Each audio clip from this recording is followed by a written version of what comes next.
श्री राम, श्री माता, श्री साई, श्री राघवेंद्राय नमः. Radhe Radhe everyone. Welcome to our YouTube channel Universe the Divine. Sai Satcharitra Chapter 3. Sai Baba's sanction and promise. As described in the previous chapter, Sai Baba gave his complete approval for the writing of the Satcharitra and said, I fully agree with you regarding the writing of Satcharitra. You do your duty. Don't be afraid in the least. Keep your mind steady and have faith in my words. If my Leelas are written, ignorance will vanish, and if they are attentively and devotedly listened to, the consciousness of worldly existence will abate, and strong waves of love and devotion will rise. And if one dives deep into my Leelas, he will get precious jewels of knowledge. Hearing this, the author was very pleased, and he at once became fearless and confident, and thought that his work was bound to be a success. Then turning to Shama, Sai Baba said, If a man remembers my name with love, I shall fulfill all his wishes and increase his devotion. And if he sings earnestly my life and my deeds, him I shall beset on all sides. Those devotees who are attached to me, heart and soul, will naturally feel happy when they hear these stories. Believe me, if anybody sings my Leelas, I will give him infinite joy and everlasting contentment. It is my special characteristic to free any person who surrenders completely to me, worships me faithfully, remembers me, and meditates on me constantly. How can they who worship me, who think of my stories and my life, and who thus always remember me, be conscious of worldly objects and sensations? I shall save my devotees from the jaws of death. If my stories are heard, all diseases will be gotten rid of. So, hear my stories with respect and think about them, meditate on them, and assimilate them. This is the way to happiness and contentment. The pride and egoism of my devotees will vanish. The mind of the listeners will be set at ease, and if you have wholehearted and complete faith, you will be one with the Supreme Consciousness. The simple remembrance of the name Sai will do away with sins of speech and hearing.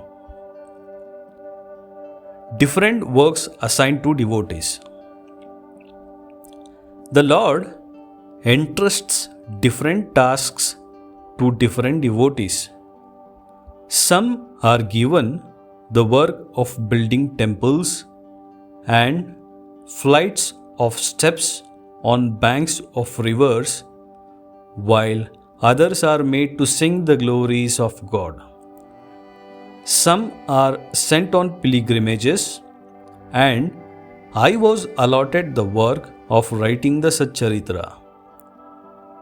Being a jack of all trades and a master of none, I was quite unqualified for this job. Then why should I undertake such a difficult task? Who can describe the true life of Sai Baba? Sai Baba's grace alone can enable one to accomplish this difficult work. So, when I picked up my pen, Sai Baba took away my egoism and wrote these stories himself. The credit of relating these stories, therefore, goes to him and not to me. Though Brahmin by birth, I lacked the two eyes, the spiritual vision of Shruti, that which is revealed, and Smriti, that which is ordinarily remembered, and therefore was not at all capable of writing the Satcharitra. But the grace of Lord makes a dumb man talk and enables a lame man to climb a mountain. For he alone knows how to get things done according to his wishes. Neither the flute nor the harmonium know how the sounds are produced. It is the musician who controls the sounds they produce. Similarly, we are mere instruments of God's divine will. Baba Stories as a beacon light. Lighthouses are constructed at various places near the sea to enable sailors to avoid rocks and dangers and to help them sail safely. Sai Baba Stories serve a similar purpose in the ocean of worldly existence. They surpass nectar in sweetness and make our worldly path smooth and easy to traverse. Blessed are the stories of the saints, for when they enter our hearts, egoism and the sense of duality vanish, and when they are stored in the heart, doubts fly away, pride vanishes, and wisdom will be stored in abundance. The description of Baba's fame and hearing the same with love will destroy the sins of the devotee. Therefore, this is the simplest sadhana to attain salvation. The sadhana for the Krita Yuga was tranquility of mind and body. For the Treta Yuga, sacrifice. For Dwapara, worship. And for Kali Yuga, which is present, it is the singing the glory of the Lord. The last sadhana is open to all people. The other sadhanas, yoga, yajna, dhyana, and dharana, are very difficult to practice. But singing and hearing about the glory of Lord Sai Baba is very easy. We only have to turn our attention towards Him. Singing and listening to these stories will remove our attachment to the senses and the objects and will make devotees dispassionate and will ultimately lead them to self-realization. With this end in view, Sai Baba made me write his stories, the Satcharitra Amrita. The devotees may now easily read and hear the stories of Sai Baba, and while doing so, meditate on his form. Thereby, they attain devotion to their Guru and God, and also attain detachment and self-realization. In the preparation and writing of this work, It is Sai Baba's grace which accomplished everything, using me as a mere instrument. Sai Baba's motherly love.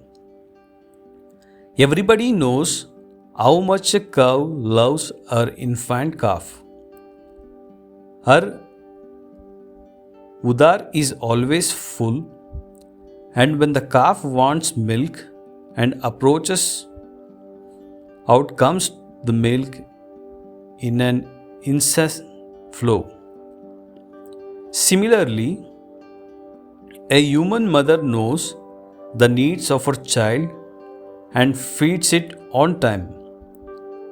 When it comes to dressing the child, the mother takes particular care to see that this is well done. The child knows nothing about this, but the mother's joy knows no bounds when she sees her child beautifully dressed. The love of a mother is peculiar, extraordinary, disinterested, and has no parallel. Sadgurus feel this motherly love towards their disciples, and Sai Baba had the same love towards me. Here is an instance of this. In 1916, I retired from government service. The pension that was settled in my case was not sufficient to maintain my family decently. On the Guru Purnima day of the year, I went to Shirdi with a few other devotees. There, Mr. Anna Chinchanikar, of his own accord, prayed to Baba for me as follows. Please look kindly upon him. The pension he gets is quite insufficient and his family is growing. Give him some other appointment. Remove his anxiety and make him happy. Baba replied, he will get some other job, but now he should serve me and be happy. His dishes will always be full and never empty. He should turn all his attention towards me and avoid the company of atheists, irreligious, and wicked people. He should be meek and humble towards everyone and worship me in heart and soul. If he does this, he will get eternal peace. Rohilla story. Rohilla's story illustrates Sai Baba's all-embracing love. A man named Rohilla, tall, well-built, and as strong as a bull, came to Shirdi wearing a long kafni and was enamored by Baba. All day he would recite in a loud and harsh tone the kalma and shout out loud, Allahu Akbar, God is great.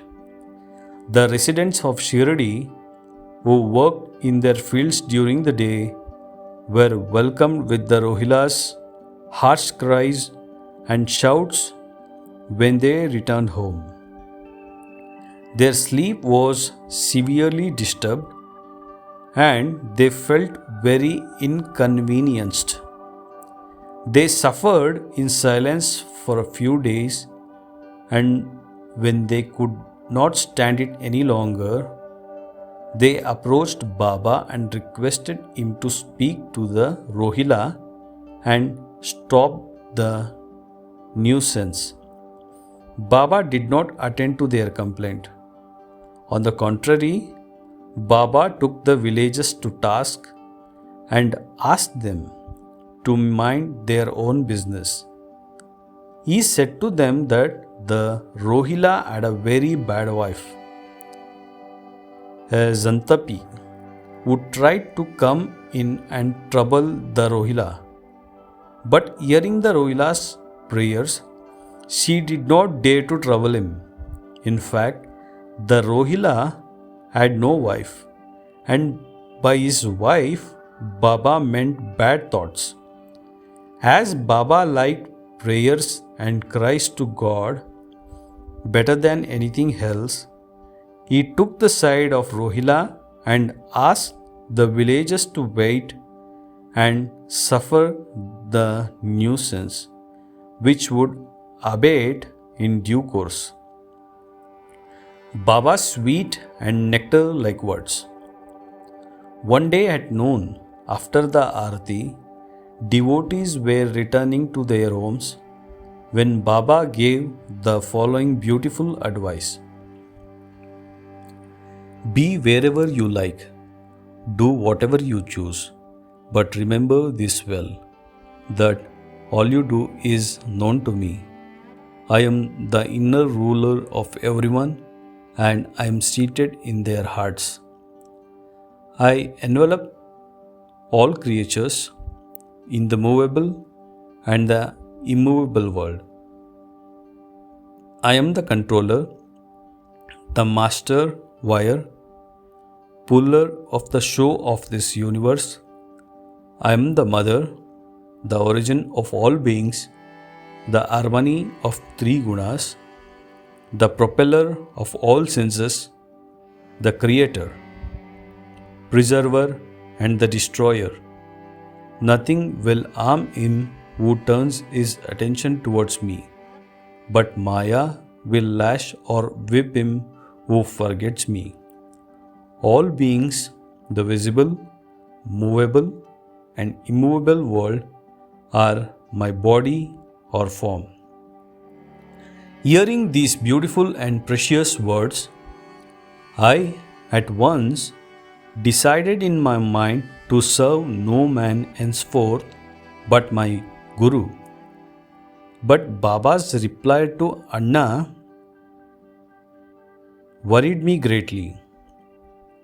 As future events showed, Baba's words came true and I got a government job. But that was of short duration. Then I became free and solely devoted myself to the service of my Guru Sai Baba.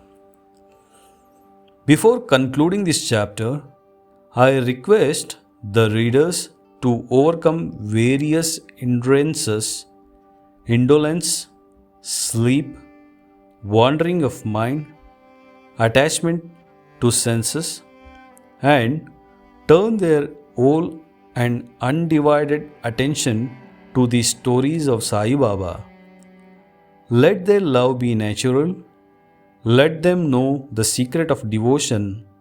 Let them not exhaust themselves through other sadhanas, and let them stick to the simple remedy, listening to Sai Baba stories. This will destroy their ignorance and will secure them salvation. So let Sai Baba be enthroned in everyone's hearts. In the next chapter, I shall speak of Sai Baba's arrival to Shirdi. Bow to Sri Sai. Peace be to all. Om Sai Ram. Shri Moolaramo Vijayate. Shri Digvijayaramo Vijayate. Shri Jayaramo Vijayate. Hari Om, Hari Om.